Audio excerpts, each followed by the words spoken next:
ഇന്ന് നിങ്ങൾ കേൾക്കാൻ പോകുന്നത് ഐതിഹ്യമാല എന്ന പ്രശസ്ത ഗ്രന്ഥത്തിൽ നിന്നുള്ള ഒരു അത്ഭുത കഥയാണ്.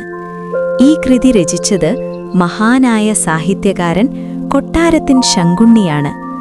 ആ ഗ്രന്ഥത്തിലെ പ്രശസ്ത കഥാപാത്രമായ കടമറ്റത്ത് കത്തനാർ എന്ന അത്ഭുത പുരുഷന്റെ കഥയാണിത്. വിശ്വാസത്തിന്റെയും മന്ത്രശക്തിയുടെയും ഭക്തിയുടെയും രഹസ്യങ്ങളുടെയും ലോകത്തിലേക്കുള്ള ഒരു സഞ്ചാരം. ഇങ്ങനെയുള്ള കഥകൾ നിങ്ങൾക്കിഷ്ടമാണെങ്കിൽ ഈ ചാനൽ സബ്സ്ക്രൈബ് ചെയ്തു വെക്കുക. ഞങ്ങളുടെ വീഡിയോസിനെക്കുറിച്ചുള്ള നിങ്ങളുടെ അഭിപ്രായങ്ങൾ കമന്റായി ഞങ്ങളെ അറിയിക്കുക. ഇപ്പോൾ നമുക്ക് കഥയിലേക്ക് പ്രവേശിക്കുന്നതിനു മുമ്പ് ശരീരത്തെയും മനസ്സിനെയും വിശ്രമത്തിലേക്ക് നയിക്കാം. നിങ്ങൾ സ്വസ്ഥമായ ഒരിടത്ത് സുഖമായി കിടക്കുകയോ ഇരിക്കുകയോ ചെയ്യുക. ഈ കഥ കാണാനുള്ളതല്ല, കേൾക്കാനുള്ളതാണ്. അതുകൊണ്ട് മുറിയിലെ വെളിച്ചം ചെറുതായി കുറയ്ക്കൂ. മൊബൈൽ കൺമുമ്പിൽ നിന്നും മാറ്റിവെച്ചിട്ട് എന്റെ ശബ്ദത്തിലേക്ക് മാത്രം ശ്രദ്ധ കൊടുക്കൂ. നിങ്ങളുടെ ഭാരങ്ങളും പ്രയാസങ്ങളും ബാക്കി വെച്ച ജോലികളുമെല്ലാം കുറച്ച് സമയത്തേക്ക് നിങ്ങളുടെ മനസ്സിൽ നിന്നും ചണ്ടകളിൽ നിന്നും മാറിപ്പോകട്ടെ. അപ്പോ ഇനി നമുക്ക് പതുക്കെ കഥയുടെ ലോകത്തിലേക്ക് സഞ്ചരിക്കാം. സിദ്ധമാന്ത്രികനായിരുന്ന കടമറ്റത്ത് കത്തനാരെക്കുറിച്ച് കേട്ടിട്ടില്ലാത്തവരായി കേരളവാസികളിൽ അധികം പേരുണ്ടായിരിക്കുമെന്ന് തോന്നുന്നില്ല. തിരുവിതാംകൂറിലുള്ള കുന്നത്തുനാട് താലൂക്കിൽ കടമറ്റം എന്ന ദേശത്ത് ഒരു പാവപ്പെട്ട കുടുംബത്തിലാണ് അദ്ദേഹം ജനിച്ചത്. അദ്ദേഹത്തിന്റെ പേര് പൗലൂസ് എന്നായിരുന്നു. അതിനാൽ അദ്ദേഹത്തിന്റെ ചെറുപ്പത്തിൽ എല്ലാവരും അദ്ദേഹത്തെ കൊച്ചു പൗലൂസ് എന്ന് വിളിച്ചിരുന്നു. മാതാപിതാക്കന്മാർ മരിച്ചുപോവുകയും സഹോദരന്മാരും മറ്റും ഇല്ലാതെയിരിക്കുകയും ചെയ്തതിനാൽ ചെറുപ്പത്തിൽ തന്നെ അദ്ദേഹം ആ കുടുംബത്തിൽ ഏകാഗിയായിത്തീർന്നു. ഏറ്റവും ചെറുതായ ഒരു ചെറ്റപ്പുരയിലായിരുന്നു ആ കുടുംബക്കാർ താമസിച്ചിരുന്നത്. നിത്യവൃത്തിക്ക് യാതൊരു മാർഗവുമില്ലാതെ ഏകാഗിയായി ആ ചെറ്റപ്പുരയിൽ താമസിക്കേണ്ടി വരുന്നത് കൊച്ചു പൗലോസിന് ഏറ്റവും ദുഷ്കരവും ദുസ്സഹവുമായി തീർന്നു. അതുകൊണ്ട് അവൻ ഒരു ദിവസം ആ വാസസ്ഥലത്ത് നിന്നിറങ്ങി സ്വദേശത്തുള്ള പള്ളിയിൽ ചെന്നു തന്റെ കഷ്ടതയ്ക്ക് എന്തെങ്കിലും നിവൃത്തിമാർഗമുണ്ടാക്കിത്തരണമെന്ന് ഭക്തിപൂർവം ദൈവത്തെ വിളിച്ചു പ്രാർത്ഥിച്ചു. ആ സമയം ആ പള്ളിയിലെ പ്രധാന വികാരിയായ കത്തനാർ ദൈവപ്രേരിതനായിട്ടോ എന്ന് തോന്നുമാറ് അവിടെ വരികയും കൊച്ചു പൗലൂസിനെ കണ്ടിട്ട്, ഏറ്റവും സുമുഖനും കോമളനുമായ ഈ ബാലൻ ദുസ്സഹ ദുഃഖ പാരവശ്യത്തോടെ ഇവിടെ വന്ന് മുട്ടുകുത്തി ഇപ്രകാരം പ്രാർത്ഥിക്കുന്നതിന്റെ കാരണമെന്തായിരിക്കും എന്ന് വിചാരിക്കുകയും ചെയ്തു. തുടർന്ന് അവനെ അടുക്കൽ വിളിച്ച് വിവരമെല്ലാം ചോദിച്ചു. കൊച്ചു പൗലൂസ് തന്റെ കഷ്ടതകളെല്ലാം അദ്ദേഹത്തെ അറിയിച്ചു. ഉടനെ ആർദ്രമാനസനായ ആ കത്തനാർ, "നീ ഒട്ടും വ്യസനിക്കേണ്ട, ഇവിടെ വന്ന് എന്നോട് കൂടി താമസിച്ചുകൊള്ളുക. നിന്നെ ഞാൻ എന്റെ പുത്രനെ പോലെ വിചാരിച്ച് യാതൊരു ബുദ്ധിമുട്ടിനും ഇടയാക്കാതെ രക്ഷിച്ചുകൊള്ളാം" എന്നു പറഞ്ഞു കൂട്ടിക്കൊണ്ടുപോയി താമസിപ്പിച്ചു. വലിയ സമ്പന്നനായ ആ കത്തനാരുടെ വീട്ടിൽ അന്നവസ്ത്രാദികൾക്ക് യാതൊരു ബുദ്ധിമുട്ടുമില്ലാതെ ആ ബാലൻ സുഖമായി താമസിച്ചു. കുറച്ചു ദിവസത്തെ സഹവാസം കൊണ്ട് കൊച്ചു പൗലൂസ് ഏറ്റവും സുശീലനും നല്ല ബുദ്ധിമാനുമാണെന്ന് മനസ്സിലാവുകയാൽ കത്തനാർ അവനെ ഒരു ഗുരുനാഥന്റെ അടുക്കളാക്കി യഥായോഗ്യം വിദ്യാഭ്യാസം ചെയ്യിക്കുകയും സുറിയാനിയും ഒരു കത്തനാരാകുന്നതിനാവശ്യമായ കാര്യങ്ങളും സ്വയം പഠിപ്പിക്കുകയും ചെയ്തു.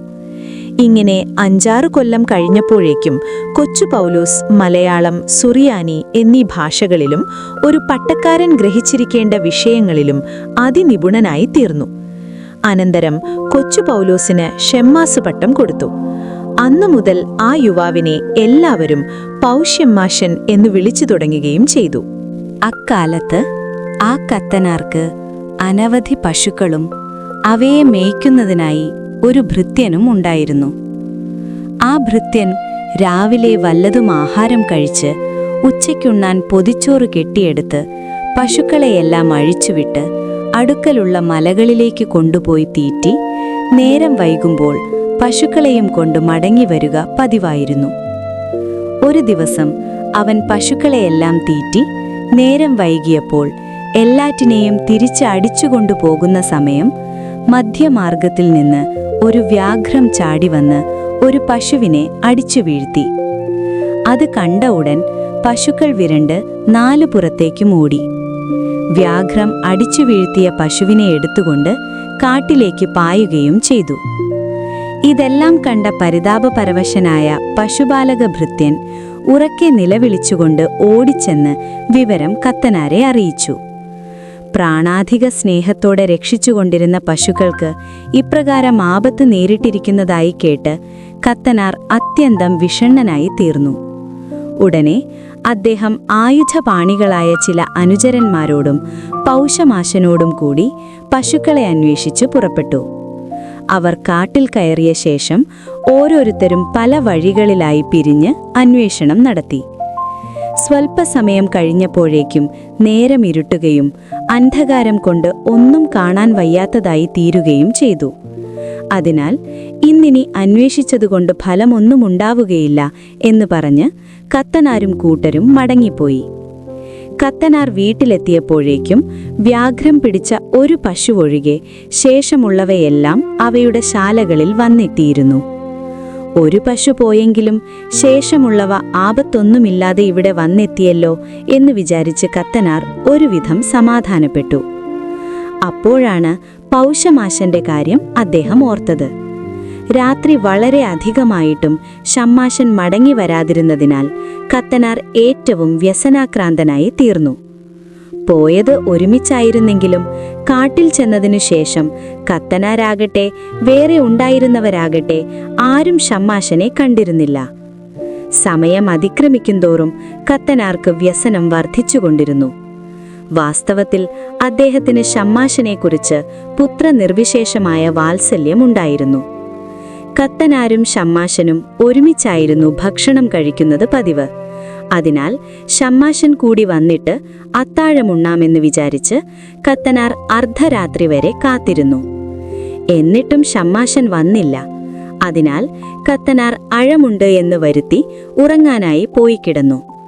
എങ്കിലും മനോവിചാരം മൂലം അദ്ദേഹത്തിന് അല്പം പോലും ഉറക്കം വന്നില്ല. അദ്ദേഹം ഇരുന്നും കിടന്നും ശയനമുറിയിൽ അങ്ങോട്ടും ഇങ്ങോട്ടും നടന്നും ഒരു വിധത്തിൽ നേരം വെളുപ്പിച്ചു.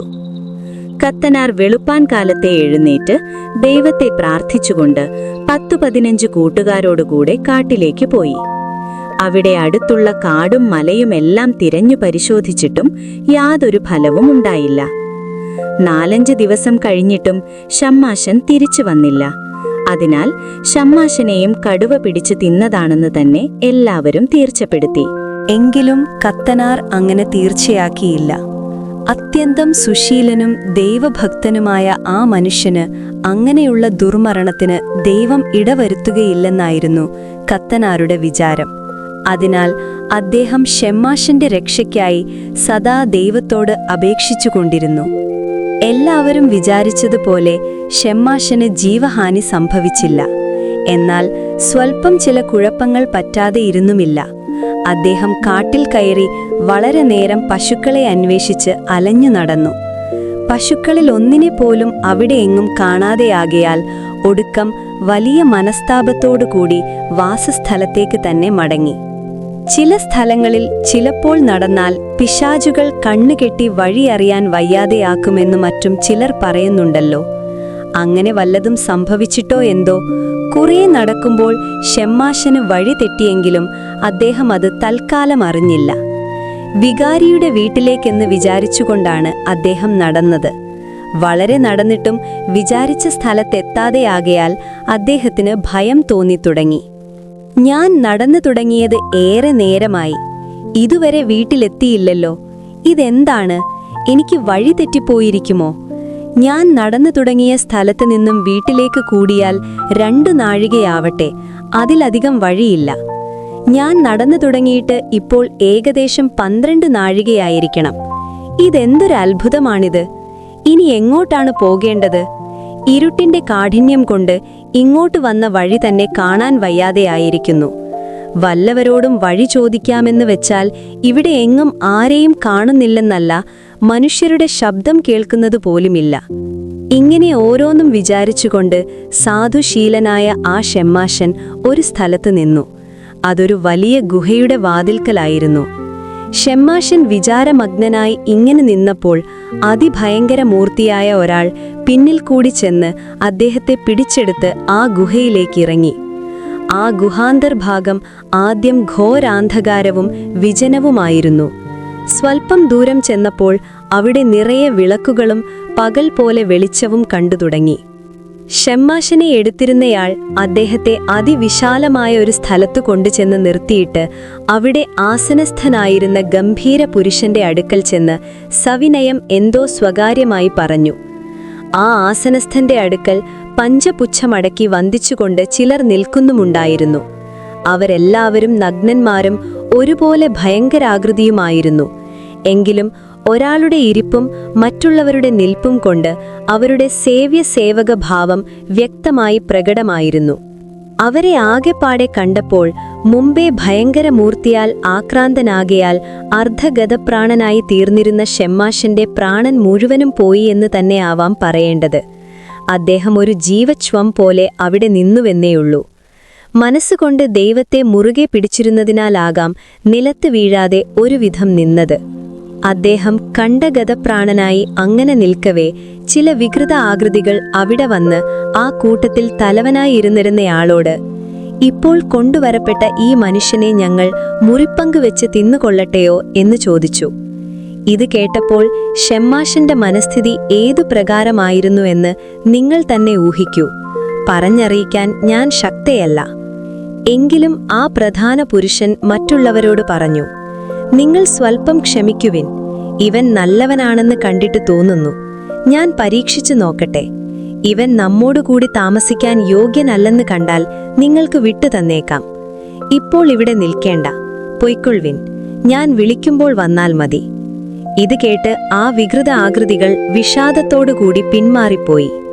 ഉടനെ ആ പ്രമാണി ഷെമ്മാശനെ അടുക്കൽ വിളിച്ച് വാത്സല്യഭാവത്തോടുകൂടി ചോദിച്ചു, അല്ലയോ സാധുവായ യുവാവേ, നീ ആരാണ്? എങ്ങനെയാണ് ഇവിടെ വന്നു ചേർന്നത്? എന്റെ നിയമങ്ങൾ അനുസരിച്ച് ഇവിടെ താമസിക്കാൻ നിനക്ക് സമ്മതമുണ്ടെങ്കിൽ സുഖമായി താമസിക്കാം. ഉണ്ണാനും ഉറങ്ങാനും കുളിക്കാനും മറ്റും ഇവിടെ ധാരാളം സൗകര്യമുണ്ട്. യാതൊന്നിനും ഈ ഗുഹയിൽ നിന്ന് പുറത്തു പോകേണ്ട. ഇനി ഇവിടെ നിന്ന് പുറത്തു പോകാൻ എങ്ങനെയായാലും നിനക്കൊരിക്കലും സാധിക്കില്ല.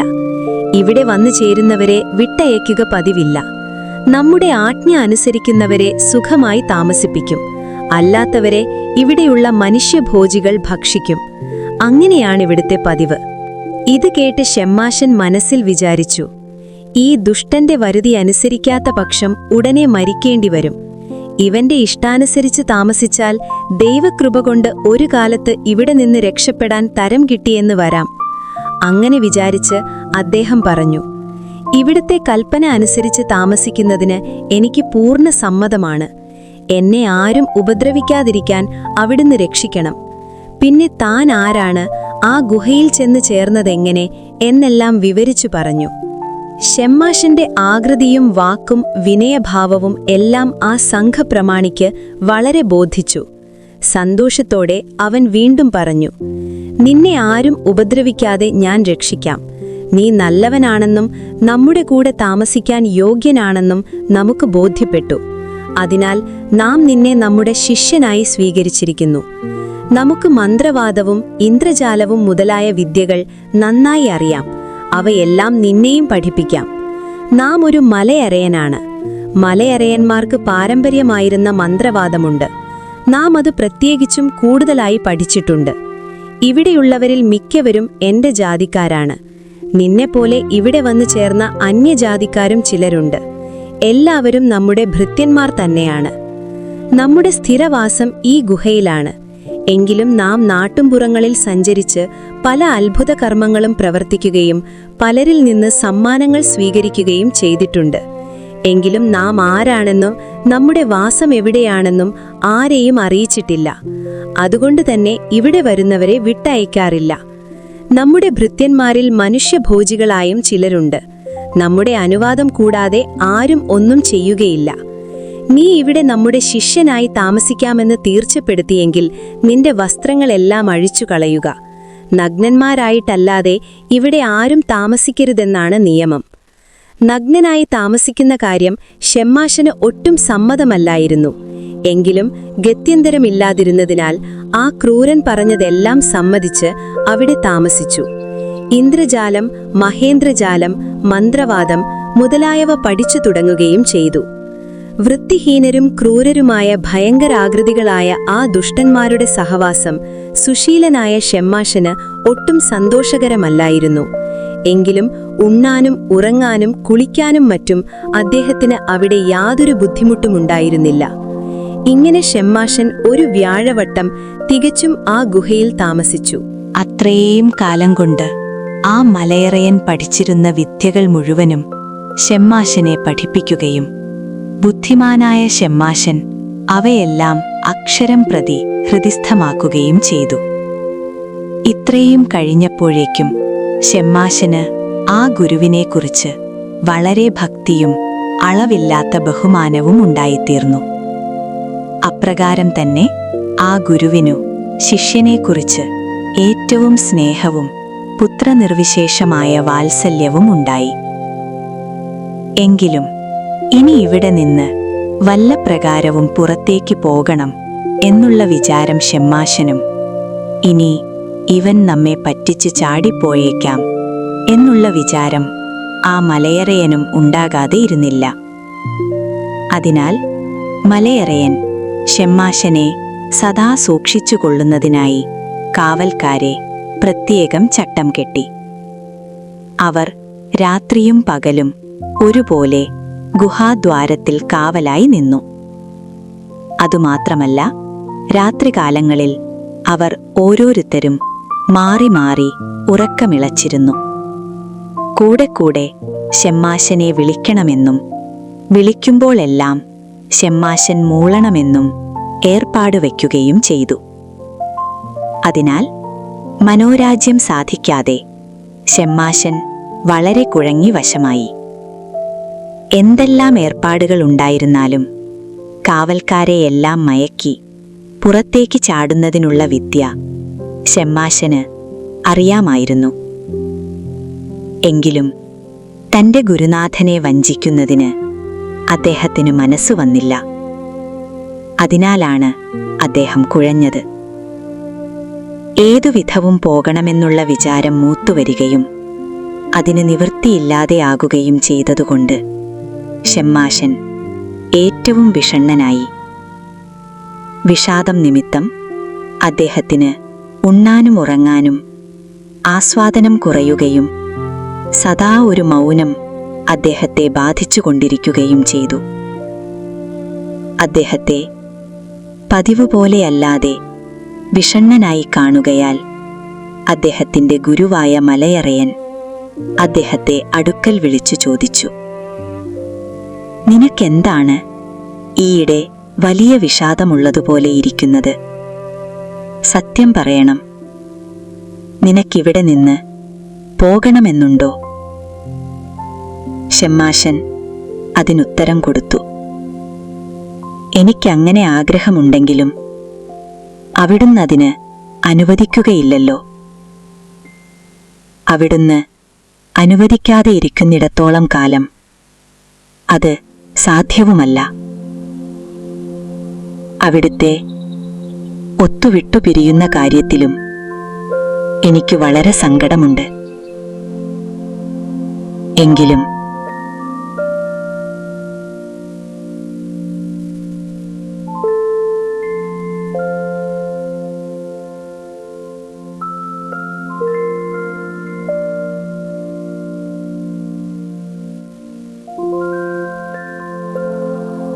എങ്കിലും നിന്റെ മനസ്സുപോലെ ചെയ്യുന്നതിന് നാം അനുവദിച്ചിരിക്കുന്നു.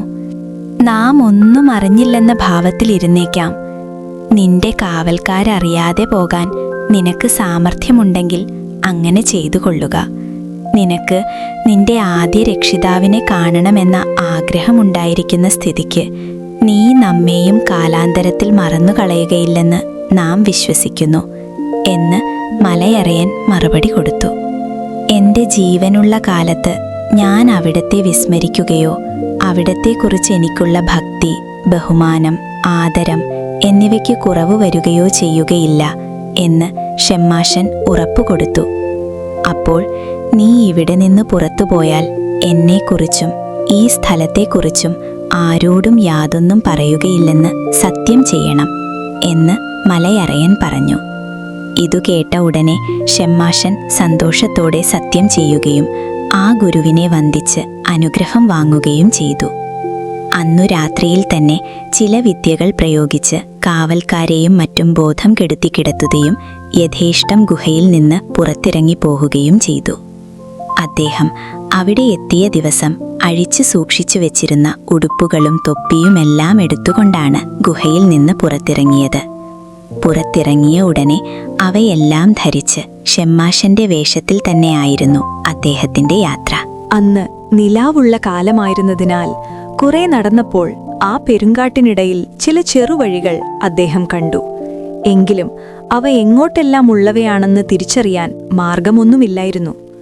എവിടെയെങ്കിലും ചെല്ലട്ടെ, മനുഷ്യരുള്ള ദിക്കിലെത്തിയാൽ പിന്നെ ചോദിച്ചറിഞ്ഞു സ്വദേശത്തേക്ക് പോകാമല്ലോ എന്ന് വിചാരിച്ച് അവയിൽ ഒരു വഴിയെ അദ്ദേഹം നടന്നു തുടങ്ങി.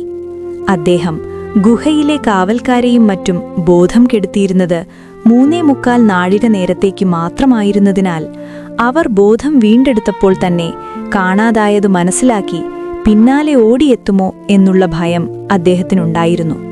അതിനാൽ അദ്ദേഹം വളരെ വേഗത്തിൽ നടന്നു. അങ്ങനെ പോയി നേരം വെളുത്തപ്പോഴേക്കും അദ്ദേഹം മനുഷ്യസഞ്ചാരമുള്ള ഒരു ദിക്കിലെത്തി. അപ്പോൾ അദ്ദേഹത്തിന്റെ മനസ്സിൽ അല്പം സമാധാനം തോന്നി. എങ്കിലും ഭയം മുഴുവനായി വിട്ടുമാറിയില്ല. അതിനാൽ പിന്നെയും വേഗത്തിൽ നടന്നു.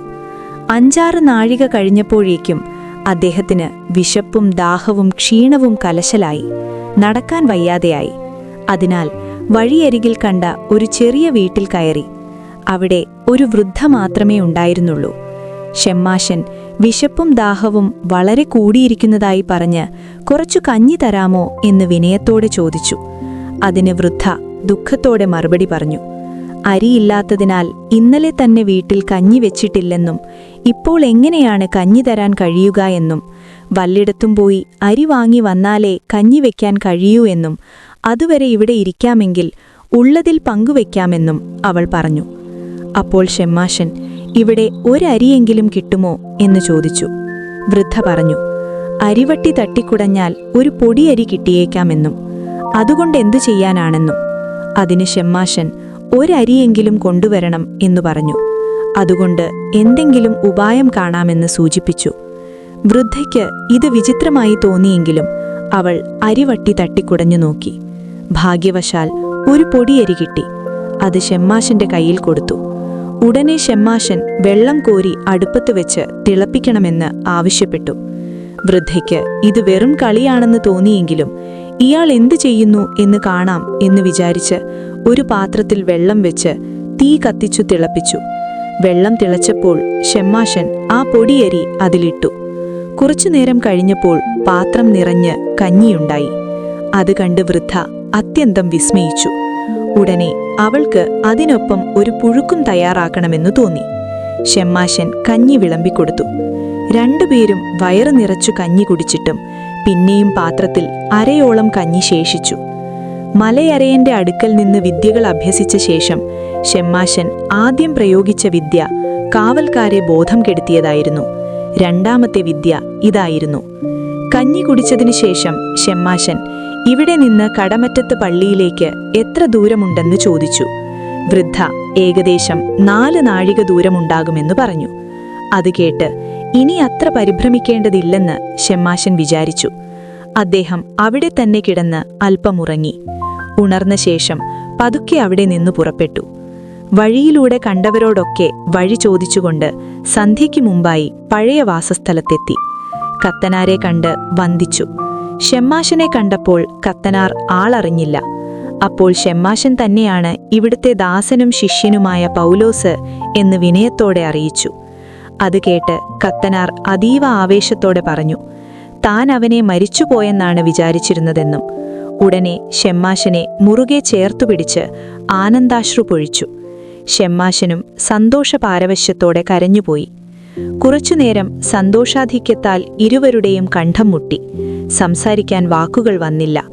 അല്പസമയം കഴിഞ്ഞ് കത്തനാർ മനസ്സിനെ സമാധാനപ്പെടുത്തി ഇത്രയും കാലം എവിടെയായിരുന്നു എന്ന് ചോദിച്ചു.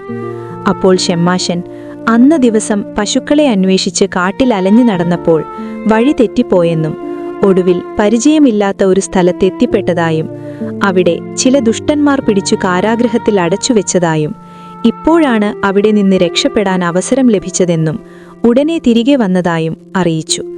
അത് കേട്ട് കത്തനാർ ദൈവകൃപ കൊണ്ടെങ്കിലും ഇപ്പോൾ തിരികെ വരാൻ കഴിഞ്ഞുവല്ലോ എന്നും അത് തന്നെ വലിയ ഭാഗ്യമാണെന്നും പറഞ്ഞു. മരിച്ചുപോയ മകൻ വീണ്ടും ജനിച്ചു വന്നതുപോലെയുള്ള സന്തോഷമാണ് ഇപ്പോൾ തനിക്കുള്ളതെന്നും അദ്ദേഹം വികാരപൂർവം പറഞ്ഞു. അവർ ഇങ്ങനെ സംസാരിച്ചുകൊണ്ടിരിക്കുമ്പോൾ പള്ളിയിലെ കപ്പിയാർ ഓടിവന്നു.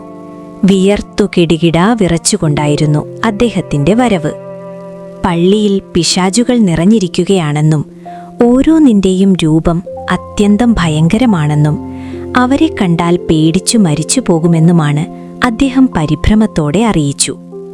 സന്ധ്യാസമയമായതിനാൽ പള്ളിയിൽ കയറി മണിയടിക്കാൻ പോലും നിവൃത്തിയില്ലെന്നും അങ്ങോട്ടു ചെന്നാൽ അവർ ജീവനോടെ വിഴുങ്ങുമെന്നും സംശയമില്ലെന്നും പറഞ്ഞു. ഓരോന്നിന്റെയും പൊക്കം കൊന്നത്തെങ്ങോളം ഉയരമുള്ളതും കരിങ്കല്ലുകൊണ്ട് വാർത്തതുപോലെ കറുത്തതും പിടിച്ചാൽ പിടിമുറ്റാത്ത വണ്ണം ഭീകരവുമാണെന്ന് വിവരിച്ചു. ഇന്നത്തെ മണിയടിയും നമസ്കാരവും വേണ്ടയോ എന്നതിനെക്കുറിച്ച് അച്ഛൻ തന്നെയാണു തീരുമാനിക്കേണ്ടതെന്നും മനുഷ്യരായ ആരും അവിടെ വരികയില്ലെന്നു തീർച്ചയാണെന്നും അദ്ദേഹം പറഞ്ഞു. ഇതുകേട്ട ഷെമ്മാശൻ താൻ അങ്ങോട്ടു പോകാമെന്നും കപ്പിയാരും കൂടെ വരണമെന്നും ആ പിശാചുകളെ അവിടെ നിന്നു മാറ്റിത്തരാമെന്നും ശാന്തമായി അറിയിച്ചു. അതുകേട്ട് കത്തനാർ ആശങ്കയോടെ പറഞ്ഞു, ഇനിയും വല്ല ആപത്തും സംഭവിച്ചേക്കാമെന്ന്, താനാണ് അങ്ങോട്ടു പോകുന്നത് നല്ലതെന്നും തനിക്കു വല്ലതും സംഭവിച്ചാലും പ്രശ്നമില്ലെന്നും വയസ്സ് 88 ആയതുകൊണ്ട് ഇനി ജീവിക്കാൻ എത്ര കാലമുണ്ടെന്നും ഷെമ്മാശൻ ചെറുപ്പക്കാരനല്ലോ, ഏറെ കാലം ജീവിക്കേണ്ടവനല്ലോ എന്നും അദ്ദേഹം സ്നേഹത്തോടെ പറഞ്ഞു. അതിനു ഷെമ്മാശൻ ദൈവകൃപ കൊണ്ട് ആർക്കും ആപത്തൊന്നും സംഭവിക്കയില്ലെന്നും താൻ ആ പിശാചുകളെ അവിടെ നിന്ന് ഓടിക്കാമെന്നും ഉറപ്പു നൽകി. അച്ഛൻ കൂടെ വരണമെങ്കിൽ വരാമെന്നും അച്ഛനെ അയച്ചിട്ട് താൻ ഇവിടെ ഇരിക്കുകയില്ലെന്നും അദ്ദേഹം ദൃഢമായി അറിയിച്ചു. അങ്ങനെ കത്തനാരും ഷെമ്മാശനും കപ്പിയാരും കൂടി പള്ളിയിലേക്ക് പോയി. കപ്പിയാരുടെ വിവരണം കേട്ടപ്പോഴേ ഷെമ്മാശൻ പള്ളിയിൽ വന്നിരിക്കുന്നവർ തന്നെ അന്വേഷിച്ച് ഗുഹയിൽ നിന്ന് പുറപ്പെട്ടവരായിരിക്കുമെന്ന് ഊഹിച്ചു. അവിടെ ചെന്നു കണ്ടപ്പോൾ അത് ശരിയാണെന്ന് വ്യക്തമായി. ഷെമ്മാശൻ അവരുടെ അടുക്കൽ ചെന്നപ്പോൾ കത്തനാർ പേടിച്ചു വിറച്ച് അടുത്തു പോകരുതെന്ന് പറഞ്ഞു. എന്നാൽ ഷെമ്മാശൻ ഒരു കൂസലുമില്ലാതെ മുന്നോട്ട് നടന്നു.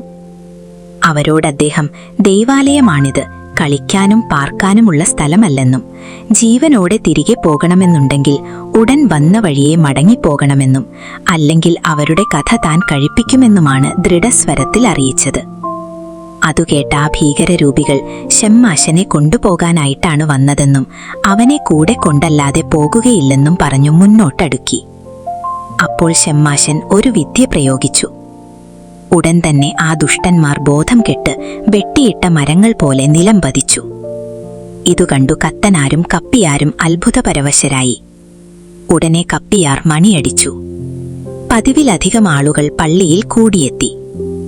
വൈകുന്നേരം പതിവുള്ള കർമാനുഷ്ഠാനങ്ങളെല്ലാം കഴിഞ്ഞ ശേഷം ജനങ്ങൾ ആ ഭീകരാകൃതിയെയും ഷെമ്മാശന്റെ വിദ്യയെയും കുറിച്ച് വിസ്മയത്തോടെ സംസാരിച്ചു. അപ്പോൾ കത്തനാർ അവരെക്കുറിച്ച് ചോദിച്ചു, ഇവർ മരിച്ചുപോയിരിക്കുമോ എന്ന്. ഷെമ്മാശൻ അവർ മരിച്ചിട്ടില്ലെന്നും വേണമെങ്കിൽ മരിപ്പിക്കാമെന്നു പറഞ്ഞു. അപ്പോൾ കത്തനാർ ഏതു വിധേനയും ഇവരെ ഇവിടെ നിന്ന് നീക്കണമെന്നും ഇവരിവിടെ കിടന്നാലും നടന്നാലും ഉപദ്രവമാകുമെന്നു പറഞ്ഞു. ഷെമ്മാശൻ ഉടൻ തന്നെ അത് ചെയ്യാമെന്ന് അറിയിച്ചു. പിന്നെയും ഒരു വിദ്യ പ്രയോഗിച്ചു. അപ്പോൾ ആ ഭീകരരൂപികൾ ഉറക്കത്തിൽ നിന്ന് ഉണർന്നതുപോലെ എഴുന്നേറ്റു. ഷെമ്മാശൻ അവരോട് ഇനി പോകാമോ, വേണമെങ്കിൽ കുറച്ചുകൂടി അനുഭവിക്കാമോ എന്ന് ചോദിച്ചു. അതുകേട്ട് അവർ ഭയത്തോടെ ഇനി ഒന്നും വേണ്ടെന്നും തങ്ങൾ ഉടൻ മടങ്ങിപ്പോകുന്നതാണെന്നും പറഞ്ഞു. ഷെമ്മാശനെ വണങ്ങി അവർ അപ്പോൾ തന്നെ അവിടെ നിന്ന് മറഞ്ഞു. ഇതുകണ്ടു അവിടെ കൂടിയിരുന്ന എല്ലാവരും അത്യന്തം വിസ്മയിച്ചു. ഷെമ്മാശനെ പുകഴ്ത്തി പ്രശംസിച്ചു. അപ്പോൾ കത്തനാർ സ്നേഹത്തോടെ ചോദിച്ചു, ഈ ദിവ്യശക്തി എവിടെ നിന്നു ലഭിച്ചതാണെന്ന്.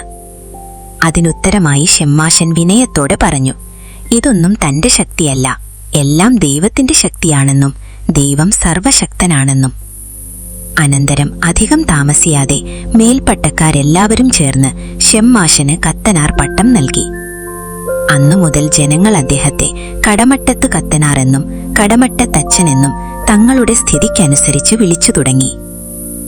അക്കാലത്ത് അദ്ദേഹം സ്വദേശത്ത് ചിലർക്കുണ്ടായ ബാധോപദ്രവങ്ങളും ചാത്തന്റെ ഉപദ്രവങ്ങളും മറ്റും മാറ്റിയതുകൊണ്ട് അദ്ദേഹം വലിയ മന്ത്രവാദിയാണെന്നൊരു പ്രസിദ്ധിയുണ്ടായിത്തീർന്നു. തന്നിമിത്തം പല സ്ഥലങ്ങളിൽ നിന്നുകൂടി ആളുകൾ വന്ന് മന്ത്രവാദത്തിനായി അദ്ദേഹത്തെ കൊണ്ടുപോകാൻ തുടങ്ങി. ആ മാർഗത്തിൽ അദ്ദേഹത്തിന് ധാരാളം പണം കിട്ടിത്തുടങ്ങി. അങ്ങനെ കുറച്ചുകാലം കഴിഞ്ഞപ്പോഴേക്കും അദ്ദേഹം നല്ല സമ്പന്നനായിത്തീർന്നു. അദ്ദേഹത്തിന്റെ രക്ഷിതാവായിരുന്ന വികാരി കത്തനാർ ചരമഗതിയെ പ്രാപിച്ചതിനാൽ അദ്ദേഹം സ്വന്തമായി ഒരു ഗൃഹം പണികഴിപ്പിച്ച് താമസം അങ്ങോട്ടു മാറ്റി. അതിനാൽ അദ്ദേഹം പാചകരായും പരിചാരകരായും മറ്റും 4-5 പേരെ തന്നോടുകൂടി താമസിപ്പിക്കാൻ തുടങ്ങി. അപ്പോഴേക്കും കടമറ്റത്തു കത്തനാർ എന്ന കീർത്തി ലോകത്തിൽ സർവത്ര വ്യാപിച്ചു. കടമറ്റത്തു കത്തനാർ വിചാരിച്ചാൽ സാധിക്കാത്ത കാര്യം ലോകത്തിൽ യാതൊന്നുമില്ലെന്ന വിശ്വാസം സകല ജനങ്ങളുടെ ഇടയിലും ദൃഢമായി. അതിനാൽ ഓരോ കാര്യങ്ങൾക്കായി അദ്ദേഹത്തെ കൊണ്ടുപോകുവാൻ ജനങ്ങൾ സദാ വന്നുകൊണ്ടിരുന്നു. ആരാവശ്യപ്പെട്ടാലും എവിടെയായാലും അദ്ദേഹം പോയിക്കൊണ്ടിരുന്നു. അതിനാൽ അദ്ദേഹം സ്വഗൃഹത്തിൽ താമസിച്ചിരുന്ന ദിവസം വളരെ ചുരുക്കമായിരുന്നു. അദ്ദേഹം ഒരു കാര്യത്തിനായി പോയിട്ട് അത് സാധിക്കാതെ വരിക ഒരിക്കലും ഉണ്ടായിരുന്നില്ല. ആർക്കായാലും ഏതു കാര്യമായാലും സാധിച്ചു കൊടുത്താൽ ഇന്നത് കിട്ടണമെന്ന നിർബന്ധം അദ്ദേഹത്തിനുണ്ടായിരുന്നില്ല. അദ്ദേഹം വിചാരിക്കുന്നതിലും കൂടുതലായിട്ടല്ലാതെ അദ്ദേഹത്തിന് ആരും കൊടുക്കാറില്ലായിരുന്നു. അതിനാൽ അദ്ദേഹം കാലക്രമേണ വലിയ കുബേരനായിത്തീർന്നു. കടമറ്റത്തു കത്തനാരുടെ മന്ത്രവാദമെന്ന പ്രസിദ്ധി ലോകമെമ്പാടും നിറഞ്ഞു കവിഞ്ഞതോടെ അനേകം ദിക്കുകളിൽ നിന്നു പലരും മന്ത്രവാദം പഠിക്കാനായി അദ്ദേഹത്തിന്റെ അടുക്കൽ വന്നുചേർന്നു. എല്ലാവരെയും അദ്ദേഹം പഠിപ്പിക്കുകയും ചെയ്തിരുന്നു. അതിനാൽ അദ്ദേഹത്തിന് ശിഷ്യസമ്പത്തും ധാരാളമായി. കടമറ്റത്ത് സമ്പ്രദായമെന്നത് ഇന്നും പ്രസിദ്ധമാണല്ലോ. ആ സമ്പ്രദായക്കാരായ മന്ത്രവാദികൾ ഇപ്പോഴും പല സ്ഥലങ്ങളിലുമുണ്ട്.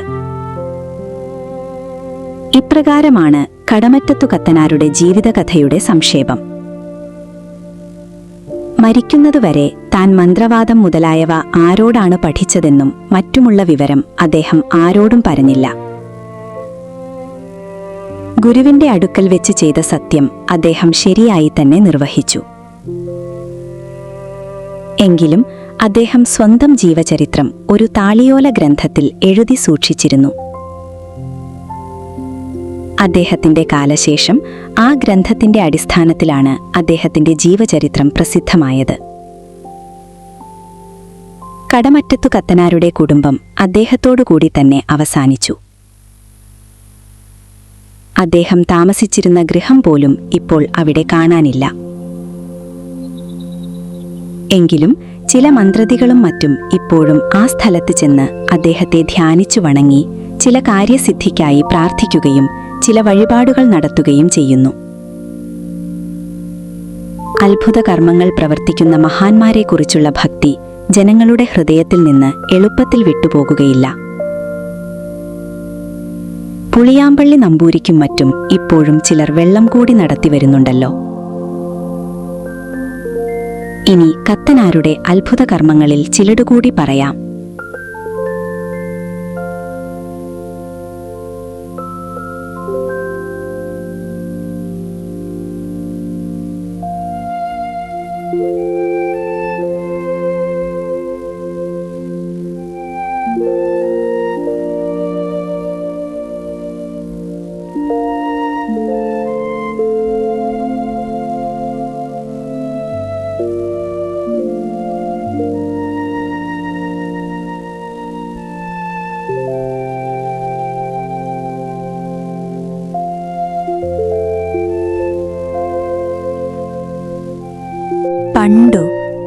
തിരുവനന്തപുരത്ത് നിന്ന് പത്മനാഭപുരത്തേക്ക് പോകുന്ന വഴിക്ക് കുറേയിടം മനുഷ്യവാസമില്ലാതെ വെറും കാടായി കിടന്നിരുന്നു.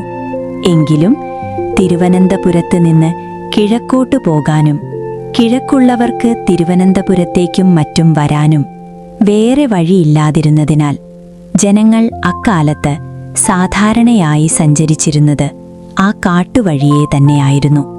ആ കാട്ടിൽ ഒരിക്കൽ ഒരു യക്ഷി വന്നുകൂടി. ആ യക്ഷി പകൽ സമയത്തും സർവാംഗസുന്ദരിയും യുവതിയുമായ ഒരു വേശ്യസ്ത്രീയുടെ വേഷം ധരിച്ച് ആ വഴിയിൽ ചെന്നു നിൽക്കും. ആ വഴിയിലൂടെ പോകുന്നവരോടാദ്യം തന്നെ ഒരിക്കൽ മുറുക്കാൻ ചുണ്ണാമ്പ് തരാമോ എന്ന് സസ്മിതം ചോദിക്കും. ചുണ്ണാമ്പ് കൊടുത്തു കഴിഞ്ഞാൽ നർമ്മസല്ലാപം തുടരും. അവളുടെ വാക്ക് കേട്ടാൽ മയങ്ങിപ്പോകാത്തവർ ഇല്ലായിരുന്നു. അതിനാൽ അവൾ പറഞ്ഞു മയക്കി ഓരോരുത്തരെയും കാട്ടിലേക്ക് കൂട്ടിക്കൊണ്ടുപോകും. കാട്ടിൽ ചെന്നാലുടനെ പിടിച്ചു കടിച്ചു കീറി ചോര കുടിക്കുകയും നഖവും ശിഖയുമല്ലാത്തതെല്ലാം ഭക്ഷിക്കുകയും ചെയ്യും. ഇതായിരുന്നു അവളുടെ പതിവ്. ഇങ്ങനെ അവൾ അനേകം ആളുകളെ ഭക്ഷിച്ചു. ഇതറിഞ്ഞ് ജനങ്ങൾ അതിലൂടെ നടക്കാതായി. അപ്പോൾ ആ യക്ഷി രാത്രികാലങ്ങളിൽ കുടിയിടങ്ങളിൽ കടന്നും മനുഷ്യരെ പിടിച്ചു ഭക്ഷിച്ചു തുടങ്ങി. അതിനാൽ ജനങ്ങൾ ഏതുവിധവും ഈ യക്ഷിയെ ഇവിടെ നിന്ന് ഒഴിച്ചുവിടണമെന്നു വിചാരിച്ച് അനേകം മന്ത്രവാദികളെ വരുത്തി പല വിദ്യകൾ ചെയ്യിച്ചു. അതൊന്നും കൊണ്ടും യാതൊരു ഫലവുമുണ്ടായില്ല. ഒടുക്കം ചിലർ കടമറ്റത്തു ചെന്ന് കത്തനാരെ കണ്ടു വിവരം പറഞ്ഞു അദ്ദേഹത്തെ കൂട്ടിക്കൊണ്ടുപോയി. കത്തനാർ ആ സ്ഥലത്ത് ചെന്നപ്പോഴും യക്ഷി മേൽപ്പറഞ്ഞ വേഷത്തിൽ വഴിയിൽ തന്നെ നിൽക്കുകയായിരുന്നു. അദ്ദേഹം ചെന്നപ്പോൾ യക്ഷി പതിവുപോലെ പുഞ്ചിരിച്ചുകൊണ്ട് ഒന്ന് മുറുക്കാൻ ചുണ്ണാമ്പ് തരാമോ എന്ന് ചോദിച്ചു. അതുകേട്ട് കത്തനാർ സന്തോഷത്തോടെ തരാമല്ലോ എന്നു പറഞ്ഞിട്ട് കുറച്ചു ചുണ്ണാമ്പെടുത്ത് ഒരു ഇരുമ്പാണിയുടെ മേൽ വെച്ച് നീട്ടിക്കൊടുത്തു. അതെടുക്കാൻ യക്ഷി സ്വൽപ്പം അടിച്ചു, എങ്കിലും എടുത്തു. അതോടുകൂടി യക്ഷി കത്തനാരുടെ ബന്ധനത്തിലകപ്പെടുകയും അവൾക്ക് ഒന്നിനും ശക്തിയില്ലാതാകുകയും ചെയ്തു. ചുണ്ണാമ്പോടുകൂടി ആ ഇരുമ്പാണി കയ്യിൽ കൊടുത്തു എന്നായിരുന്നു യക്ഷിക്ക് തോന്നിയത്. എന്നാൽ കത്തനാർ ഒരു മന്ത്രം ജപിച്ച് ആ ആണി അവളുടെ ശിരസിൽ തറക്കുകയായിരുന്നു ചെയ്തത്. ആ വാസ്തവം യക്ഷി അറിഞ്ഞില്ല. ചുണ്ണാമ്പ് കൊടുത്തിട്ട് ഉടനെ കത്തനാർ നടന്നു തുടങ്ങി. ഒരു ദാസിയെപ്പോലെ യക്ഷിയും അദ്ദേഹത്തിന്റെ പിന്നാലെ നടന്നു. അങ്ങനെ നടന്നും ഇടയ്ക്ക് ചില സ്ഥലങ്ങളിൽ താമസിച്ചും 4-5 ദിവസങ്ങൾക്കുള്ളിൽ അവർ കായംകുളത്തെത്തി. അവിടെ കത്തനാർക്ക് പരിചയമുള്ള ഒരു വീടുണ്ടായിരുന്നതിനാൽ അദ്ദേഹം അവിടെ കയറി. യക്ഷിയും കൂടെയുണ്ടായിരുന്നു. ആ വീട് കത്തനാരുടെ മാതുലന്റേതായിരുന്നു. അവിടെ അക്കാലത്ത് കത്തനാരുടെ മാതുലിയും വയോവൃദ്ധയും വിധവയുമായ ഒരു സ്ത്രീ മാത്രമേ ഉണ്ടായിരുന്നുള്ളൂ. ആ വിധവ യക്ഷിയെ കണ്ടിട്ട് ഇവൾ ആരാണ് എന്ന് ചോദിച്ചു. കത്തനാർ പറഞ്ഞു, ഇവളെ ഇപ്പോൾ ഞാൻ എന്റെ ദാസിയാക്കിയിരിക്കുകയാണ്. എന്താ ചോദിച്ചത്? വൃദ്ധ പറഞ്ഞു, എനിക്ക് സഹായത്തിന് ഇവിടെ ഒരു പെൺകുട്ടി ഉണ്ടായാൽ കൊള്ളാമെന്നുണ്ട്. ഇവിടെ ഞാൻ മാത്രമല്ലേ ഉള്ളൂ, അതാണ് ചോദിച്ചത്. കത്തനാർ പറഞ്ഞു, ഓഹോ, വിരോധമില്ല. വേണമെങ്കിൽ ഇവളെ ഇവിടെ താമസിപ്പിച്ചേക്കാം. ഇതുകേട്ട് വൃദ്ധയ്ക്ക് വളരെ സന്തോഷമായി. അവർ ആ യക്ഷിയെ തന്റെ പുത്രിയെപ്പോലെ വാത്സല്യപൂർവ്വം സ്വീകരിച്ചു. ഉടനെ കത്തനാർ വിശ്രമിക്കാൻ പോയി. യക്ഷിയും വൃദ്ധയും കൂടി ഭക്ഷണം തയ്യാറാക്കി. കത്തനാർ കുളിയും ഊണും കഴിഞ്ഞ് സ്വൽപ്പം കിടന്നു. വൃദ്ധയും യക്ഷിയും ഊണ് കഴിഞ്ഞ് ഓരോ വർത്തമാനങ്ങൾ പറഞ്ഞ് വേറൊരു മുറിയിലിരുന്നു. ആ സമയത്ത് വാത്സല്യത്തോടെ അവർ യക്ഷിയുടെ തലമുടി ഭംഗിയായി കെട്ടിക്കൊടുക്കുന്നതിനായി ചീകി. അപ്പോൾ എന്തോ തടഞ്ഞതായി തോന്നി. സൂക്ഷിച്ചു നോക്കിയപ്പോൾ യക്ഷിയുടെ തലയിൽ ഒരു ഇരുമ്പാണി തറച്ചിരിക്കുന്നതായി കണ്ടു. ഉടനെ വൃദ്ധ, അയ്യോ മകളെ, ഇതാ നിന്റെ തലയിൽ ഒരു ഇരുമ്പാണി തറച്ചിരിക്കുന്നു. ഇതെങ്ങനെ വന്നു? കഷ്ടം തന്നെ എന്നു പറഞ്ഞ് ആ ആണി വലിച്ചൂരി. തൽക്ഷണം യക്ഷി പൂർവ്വസ്ഥിതി പ്രാപിക്കുകയും അദൃശ്യയായി ഭവിക്കുകയും ചെയ്തു. വർത്തമാനം പറഞ്ഞുകൊണ്ട് അടുക്കലിരുന്നിരുന്നവൾ പെട്ടെന്ന് അദൃശ്യയായപ്പോൾ വൃദ്ധ വല്ലാതെ പരിഭ്രമിച്ചു. കത്തനാരുടെ അടുക്കൽ ചെന്ന് വിവരം പറഞ്ഞു. തലയിൽ തറച്ചിരുന്ന ആണി ഊരിക്കളഞ്ഞു എന്ന് കേട്ടപ്പോൾ എങ്കിൽ കാര്യം തെറ്റിയെന്ന് പറഞ്ഞിട്ട് കത്തനാരും പിന്നാലെ പുറപ്പെട്ടു. ചില ലക്ഷണങ്ങൾ കൊണ്ട് യക്ഷി വടക്കോട്ടാണ് പോയതെന്നറിഞ്ഞ് കത്തനാരും വടക്കോട്ട് നടന്നു. കുറച്ചു ദൂരം ചെന്നപ്പോൾ യക്ഷി അതിവേഗത്തിൽ നടന്നു പോകുന്നത് കത്തനാർ കണ്ടു. കൂടെ എത്തണമെന്ന് വിചാരിച്ച് കത്തനാരും ക്ഷണത്തിൽ നടന്നു. രണ്ടുപേരും മണ്ണാറിലെത്തി. കത്തനാർ ആറ്റുകടവിലെത്തിയപ്പോഴേക്കും കടത്തുകാരൻ യക്ഷിയെ ഒരു തോണിയിൽ കയറ്റി പനയന്നാർ കാവിലെ കടവിൽ ഇറക്കി കഴിഞ്ഞിരുന്നു. കത്തനാർക്ക് പിന്നാലെ എത്താൻ തൽക്ഷണം അവിടെ വേറെ വള്ളമില്ലായിരുന്നു. വള്ളം കിട്ടി അക്കരെ ചെന്നപ്പോഴേക്കും യക്ഷി അവിടെ നിന്ന് പോയി കളഞ്ഞാലെന്ന ഭയത്തോടെ കത്തനാർ അവിടെ നിന്നുകൊണ്ട് യക്ഷിക്ക് അവിടെ നിന്ന് പോകാൻ പാടില്ലാത്ത വിധത്തിൽ ഒരു വിദ്യ പ്രയോഗിച്ചു. പിന്നെ അദ്ദേഹം ഒരു വാഴയിൽ നിന്ന് ഒരു തൂഷനില മുറിച്ചെടുത്ത് വെള്ളത്തിലിട്ട് അതിൽ കയറി തുഴഞ്ഞ് അക്കരെയെത്തി യക്ഷിയുടെ അടുക്കൽ ചെന്നു. നീ എവിടെ പോകുന്നു? നിന്നെ ഞാൻ വിട്ടയക്കുകയില്ല. ജനങ്ങൾക്ക് യാതൊരു ഉപദ്രവവും ചെയ്യാതെ ഇവിടെ ഇരുന്നു കൊള്ളാമെങ്കിൽ ഞാൻ അനുവദിക്കാം. അല്ലാത്ത പക്ഷം നിന്നെ ഞാൻ അറുത്തു ഹോമിക്കും. ഏതാണ് നിനക്ക് സമ്മതമെന്ന് പറയുക എന്നു പറഞ്ഞു. അതു കേട്ട് യക്ഷി, ഞാൻ ആരെയും ഉപദ്രവിക്കാതെ ഇനി എന്നും ഇവിടെ ഇരുന്നു കൊള്ളാം. എന്നെ സംഹരിക്കരുത് എന്ന് അപേക്ഷിച്ചു. ഇവിടെ ഇരുന്നു കൊള്ളാമെങ്കിൽ അങ്ങനെ സത്യം ചെയ്യുക എന്ന് കത്തനാർ പറഞ്ഞു. യക്ഷി അപ്രകാരം സത്യം ചെയ്തു. അന്നു മുതൽ ആ യക്ഷി അവിടെ തന്നെ താമസമായി. യക്ഷി അദൃശ്യയായിട്ടാൽ അവിടെ താമസിക്കുന്നത്. എങ്കിലും കറുത്തവാവ്, വള്ളിയാഴ്ച തുടങ്ങിയ ദിവസങ്ങളിൽ അർദ്ധരാത്രി സമയത്ത് ചിലർ ആ യക്ഷിയെ സുന്ദരിയായ സ്ത്രീയുടെ രൂപത്തിലും കത്തുന്ന തീയായിട്ടും ചിലപ്പോൾ കാണാറുണ്ടെന്നാണ് കേൾവി. അവിടെയുള്ള ഭദ്രകാളി ക്ഷേത്രത്തെ പ്രധാനമാക്കി പറയുമ്പോൾ ജനങ്ങൾ ആ യക്ഷിയെ പനയന്നാർ കാവിലെ യക്ഷിയെന്നും ദേശപ്പേരിനെ അടിസ്ഥാനപ്പെടുത്തി പറയുമ്പോൾ പരുമല യക്ഷിയെന്നും വിളിച്ചു വരുന്നു. ആ യക്ഷി അവിടെ വന്നതുമുതൽ ആരെയും ഒരു വിധത്തിലും ഉപദ്രവിച്ചതായി കേട്ടുകേൾവി പോലുമില്ല. കടമറ്റത്തു കത്തനാരും അക്കാലത്തുണ്ടായിരുന്ന കുഞ്ചമൺ മറ്റത്തിലെ മൂത്ത പോറ്റിയും തമ്മിൽ പരിചയം മാത്രമല്ല, വലിയ സ്നേഹവുമുണ്ടായിരുന്നു.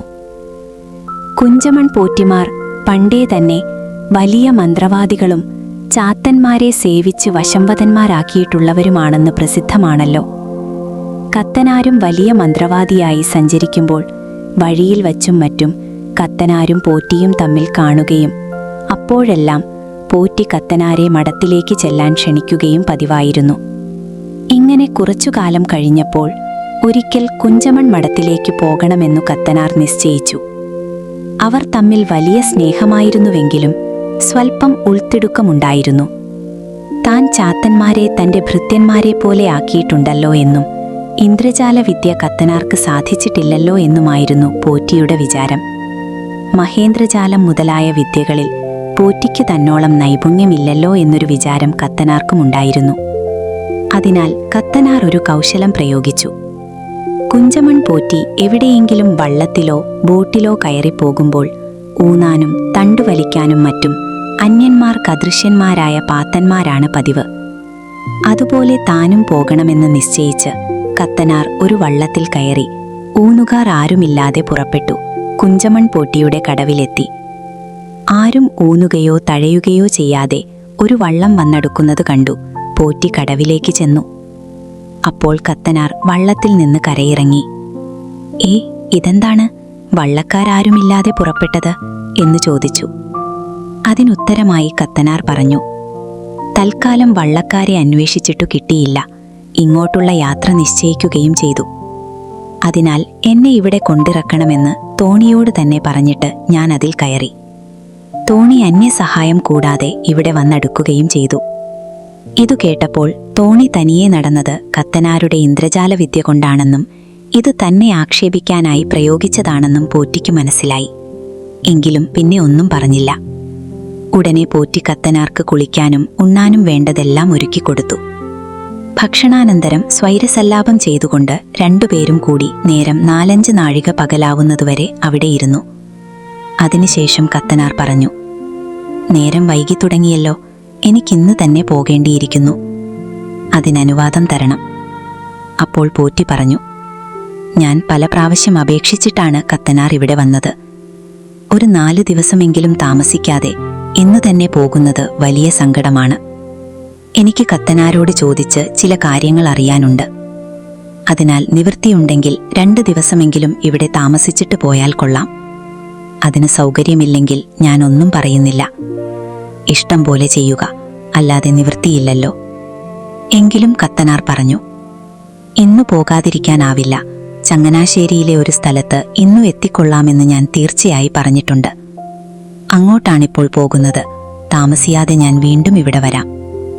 ഇങ്ങനെ പറഞ്ഞ് കത്തനാർ യാത്രയായി. കടവുവരെ അനുയാത്രയായി പോറ്റിയും വന്നു.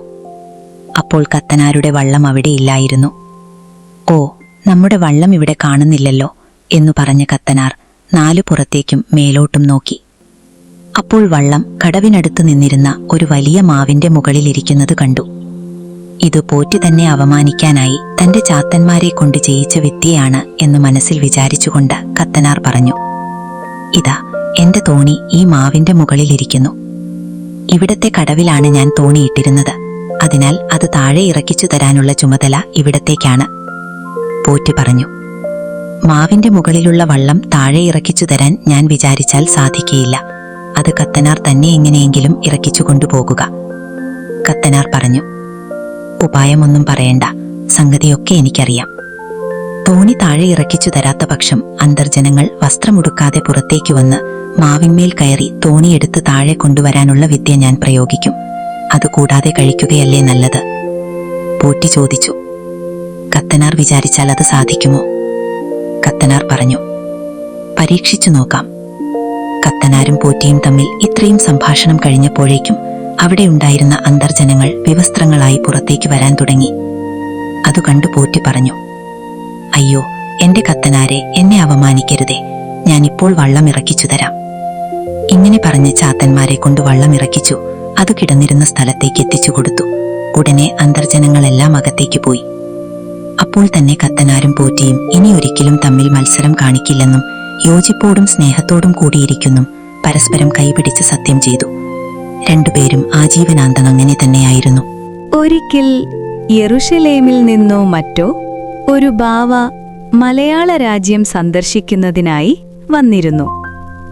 അദ്ദേഹം പല സ്ഥലങ്ങളിൽ സഞ്ചരിച്ച കൂട്ടത്തിൽ ഒരു ദിവസം കടമറ്റത്തു പള്ളിയിൽ വന്നു ചേർന്നു. അപ്പോൾ കത്തനാർ ചില സാധനങ്ങൾ കാഴ്ചവെച്ച് ബാവായെ വന്ദിച്ചു. കാഴ്ചവെച്ച സാധനങ്ങൾ യൂറോപ്പ് രാജ്യങ്ങളിലല്ലാതെ മലയാളത്തിൽ ലഭിക്കാത്തവയായിരുന്നു. അതിനാൽ അവ കണ്ട് ബാവ ഏറ്റവും സന്തോഷിക്കുകയും വിസ്മയിക്കുകയും ചെയ്തു. ഈ കൂട്ടത്തിൽ പച്ചമുന്തിരിങ്ങക്കുല കൂടി ഉണ്ടായിരുന്നെങ്കിൽ നന്നായിരുന്നു. അതീ ദിക്കിൽ സുലഭമായിരിക്കുമല്ലോ എന്ന് ചോദിക്കുകയും ചെയ്തു. അപ്പോൾ കത്തനാർ പറഞ്ഞു, ഇവിടെ സുലഭമല്ലാത്തത് ഒന്നുമില്ല. പച്ചമുന്തിരിങ്ങക്കുല എത്ര വേണമെങ്കിലും ഉണ്ടാകും. ഒരു മുന്തിരിങ്ങാപ്പഴം കഴിച്ച് ഒരു മാത്രം കഴിയുന്നതിനു മുമ്പ് പച്ചമുന്തിരിങ്ങക്കുല പറിക്കാം. ഇതു കേട്ട് ബാവ പറഞ്ഞു, എന്നാൽ അതൊന്ന് കണ്ടാൽ കൊള്ളാം. ഉടനെ കത്തനാർ ഒരു മുന്തിരിങ്ങാപ്പഴം പള്ളിമുറ്റത്ത് കുഴിച്ചിട്ടു. ഒരു മാത്രയ്ക്കുള്ളിൽ അത് മുളച്ചു പടർന്ന് അസംഖ്യം മുന്തിരിങ്ങക്കുലകളുണ്ടായി. ബാവ അത് കണ്ട് പൂർവാധികം വിസ്മയിച്ചു. ഒരു പച്ച മുന്തിരിങ്ങക്കുല പറിച്ചെടുത്ത് പരീക്ഷിച്ചു നോക്കിയപ്പോൾ കാഴ്ചയിലും സ്വാദിലും യാതൊരു വ്യത്യാസവും ഉണ്ടായിരുന്നില്ല. ബാവ പള്ളിയിൽ നിന്ന് പുറത്തിറങ്ങിയപ്പോൾ ആരോ ഒരാൾ കത്തനാർ വലിയ മാന്ത്രികനും ഇന്ദ്രജാലക്കാരനുമാണെന്നും അദ്ദേഹം പച്ചമുന്തിരിങ്ങയുണ്ടാക്കിയത് ഇന്ദ്രജാലം കൊണ്ടാണെന്നും കത്തനാരുടെ വാസസ്ഥലത്ത് അനേകം മന്ത്രവാദ ഗ്രന്ഥങ്ങളുണ്ടെന്നും മറ്റും ബാവായെ അറിയിച്ചു. ഉടനെ ബാവ കത്തനാരുടെ അടുക്കൽ വിളിച്ചു പറഞ്ഞു, എന്റെ മകനെ, ഈ വക വിദ്യകളൊന്നും ക്രിസ്ത്യാനികൾക്ക് ചേർന്നതല്ല. അതിനാൽ നീ ഇനി മേലാൽ മന്ത്രവാദവും മറ്റും ചെയ്യരുത്. അപ്പോൾ കത്തനാർ മറുപടി പറഞ്ഞു, ഞാൻ ദൈവത്തെ മറന്നും ജനങ്ങൾക്ക് ഉപദ്രവമായും ഒന്നും ചെയ്യാറില്ല, മേലാൽ ചെയ്യുകയുമില്ല. പഠിച്ച വിദ്യ ജനോപകാരാർത്ഥം ചെയ്യരുതെന്ന് കൽപ്പിക്കുന്നത് സങ്കടമാണ്. ജനങ്ങൾക്ക് ഉപദ്രവകരമല്ലാത്തതെല്ലാം ചെയ്തുകൊള്ളാൻ കൽപ്പിച്ച് അനുവദിക്കണം. വളരെ വാദപ്രതിവാദങ്ങൾ കഴിഞ്ഞ ശേഷം യഥേഷ്ടം ജനോപകാരത്തിനായി ചെയ്യുന്നതിന് അനുമതി നൽകി കത്തനാരെ അനുഗ്രഹിച്ചിട്ട് ബാവ അവിടെ നിന്ന് പോവുകയും ചെയ്തു. ഒരിക്കൽ ലന്തക്കാരുടെ ഉപദ്രവം ദുസ്സഹമായി തീരുകയാൽ അന്ന് നാടുവാഴിയിരുന്ന കൊച്ചിത്തമ്പുരാൻ കടമറ്റത്ത് കത്തനാർക്ക് ആളയച്ച് കോവിലകത്ത് വരുത്തി വിവരമറിയിച്ചു. അപ്പോൾ കത്തനാർ ഒരമ്പ് ജപിച്ചു കൊടുത്തിട്ട്, ഈ അമ്പെയ്ത് ലന്തക്കാരുടെ പാളയത്തിൽ വീഴ്ത്തിയാൽ ഇവിടേക്കുള്ള ഉപദ്രവം ഒഴിയും എന്ന് പറഞ്ഞു. തമ്പുരാൻ ആ അമ്പ് ഒരു ഭടനെ കൊണ്ട് ഏൽപ്പിച്ചു. അത് ലന്തക്കാരുടെ പാളയത്തിൽ വീണു. അപ്പോൾ മുതൽ ലന്തപ്പടയാളികൾക്ക് ബുദ്ധിഭ്രമം ആരംഭിച്ചു. അവർ പരസ്പരം വെട്ടിയും കുത്തിയും എല്ലാവരും മരിക്കുകയും ചെയ്തു. അങ്ങനെ കൊച്ചിത്തമ്പുരാന് നേരിട്ടിരുന്ന ഉപദ്രവം ശമിച്ചു. ചില ക്ഷേത്രസന്നിധികളിലും മറ്റും വഴിപാടായിട്ടോ വിനോദത്തിനായിട്ടോ പടേണി എന്നൊരു കളി ഇപ്പോഴും നടപ്പുണ്ടല്ലോ. അതിൽ സംഘക്കളിയിലും മറ്റുമുള്ളതുപോലെ പല വേഷങ്ങൾ കെട്ടിവരുന്നത് പതിവാണ്. അക്കൂട്ടത്തിൽ മുൻകാലങ്ങളിൽ ഒരു കത്തനാരുടെ വേഷവും പതിവുണ്ടായിരുന്നു. ഒരിക്കൽ കടമത്തത്ത് കത്തനാർ എവിടെയോ പോയി വരുന്ന സമയത്ത് ഒരു പടേണി കാണുന്നതിനിടയായി. ഒരാൾ ഒരു കത്തനാരുടെ വേഷം ധരിച്ച് അരങ്ങത്ത് വന്ന് ചില ഗോഷ്ഠികൾ കാണിക്കുകയും ചില അസഭ്യങ്ങൾ പറയുകയും മറ്റും ചെയ്യുന്നതാണ് അദ്ദേഹം കണ്ടത്. ഉടനെ അദ്ദേഹം എന്തോ ഒരു വിദ്യ പ്രയോഗിക്കുകയാൽ കത്തനാരുടെ വേഷം ധരിച്ചിരുന്നയാൾ ബോധരഹിതനായി മുഷ്ടി ചുരുട്ടി തന്നെത്താൻ മാറത്തടിച്ചു തുടങ്ങി. പടേണിക്കാർ വിചാരിച്ചിട്ടും രക്ഷപ്പെടുത്താൻ കഴിഞ്ഞില്ല. കത്തനാരുടെ വേഷം ധരിച്ചയാൾ തന്നെത്താൻ അടിച്ചു മരിക്കുമെന്നുള്ള ദിക്കായി. അപ്പോൾ കടമത്തത്ത് കത്തനാർ അവിടെ അടുത്തൊരു സ്ഥലത്ത് വന്നിരിക്കുന്നുണ്ടെന്നും അദ്ദേഹം എന്തോ ചെയ്തിട്ടാണ് ഈ വേഷക്കാരൻ ഇപ്രകാരം ചെയ്യുന്നതെന്നും പടേണിക്കാർക്ക് മനസ്സിലായി. അവരെല്ലാം കൂടി കത്തനാരുടെ അടുക്കൽ ചെന്ന് കാൽക്കൽ വീണ് നമസ്കരിച്ചിട്ട് ക്ഷമായാചനം ചെയ്തു. മേലാൻ പടേണികളിൽ കത്തനാരുടെ വേഷം കെട്ടുകയില്ലെന്ന് അവരെക്കൊണ്ട് സത്യം ചെയ്യിച്ചിട്ട് കത്തനാർ എന്തോ ചെയ്ത് ആ വേഷക്കാരനെ സ്വസ്ഥനാക്കി തീർത്തു. അന്നു മുതൽ പടേണിക്കാർ കത്തനാരുടെ വേഷം ധരിക്കാതെയായി. ഇങ്ങനെ പറഞ്ഞു തുടങ്ങിയാൽ കടമറ്റത്ത് കത്തനാരുടെ അത്ഭുത കർമ്മങ്ങൾ അസംഖ്യമുണ്ട്. അവയെല്ലാം പറഞ്ഞു തീർക്കാൻ ആരാലും സാധിക്കുന്നതല്ല. ഇത്രയും പറഞ്ഞതുകൊണ്ട് തന്നെ കത്തനാർ അസാമാന്യനായ ഒരു മാന്ത്രികനായിരുന്നെന്നു വ്യക്തമായി കാണുന്നുണ്ടല്ലോ. പുരാതനന്മാരായ മഹർഷിമാർ മന്ത്രവാദം സംബന്ധിച്ച് മന്ത്രസാരം, യന്ത്രസാരം, പ്രയോഗസാരം, പ്രപഞ്ചസാരം മുതലായി അനേകം ഗ്രന്ഥങ്ങൾ ഉണ്ടാക്കിയിട്ടുണ്ടല്ലോ. അതുപോലെ കടമറ്റത്ത് കത്തനാരും അസംഖ്യം മന്ത്രവാദ ഗ്രന്ഥങ്ങൾ നിർമ്മിച്ചിട്ടുണ്ട്. അവയെല്ലാം ഒരുതരം ദുഷിച്ച ഭാഷയിലാണെന്നേ ഉള്ളൂ. ഇങ്ങനെ കാലത്തിന്റെ മഞ്ഞുമൂടിയ പാതകളിലൂടെ നമ്മൾ കടമറ്റത്ത് കത്തനാരുടെ അത്ഭുതങ്ങളിലൂടെ സഞ്ചരിച്ചു. അദ്ദേഹം ചെയ്ത പ്രവൃത്തികൾ ചരിത്രമോ പുരാണമോ കെട്ടുകഥകളോ എന്തുതന്നെയായാലും അതെല്ലാം ഇന്നും നമ്മുടെ മനസ്സുകളിൽ ഒരു വിസ്മയത്തിന്റെ നിഴലായി തുടരുന്നു. ആ ശക്തി യാഥാർത്ഥ്യമാണോ എന്നോ കഥകളുടെ മായാജാലമാണോ എന്നോ നമുക്ക് തീർച്ചപ്പെടുത്തേണ്ടതില്ല. കാരണം ഓരോ ഗ്രാമത്തിനും ഒരു അത്ഭുത കഥയുണ്ട്. ഓരോ തലമുറയ്ക്കും കൈമാറപ്പെടുന്ന ഒരു വിശ്വാസമുണ്ട്. കടമറ്റത്ത് കത്തനാർ എന്ന പേര് ഇന്നും കേരളത്തിന്റെ മണ്ണിൽ ജീവിക്കുന്നു. ഭക്തിയുടെയും ഭയത്തിന്റെയും അത്ഭുതത്തിന്റെയും ആകർഷണത്തിന്റെയും ഒരു പ്രതീകമായി. നിങ്ങളുടെ മനസ്സിൽ ഈ കഥയുടെ പ്രതിധ്വനി സുഖകരമായ ഒരു സ്വപ്നമായി മാറട്ടെ. ശാന്തമായി ശ്വാസമെടുക്കൂ. ഇന്നത്തെ ദിവസത്തോട് വിട പറയൂ. മധുര സ്വപ്നങ്ങൾ നിറഞ്ഞ ഒരു ശുഭരാത്രി നേരുന്നു.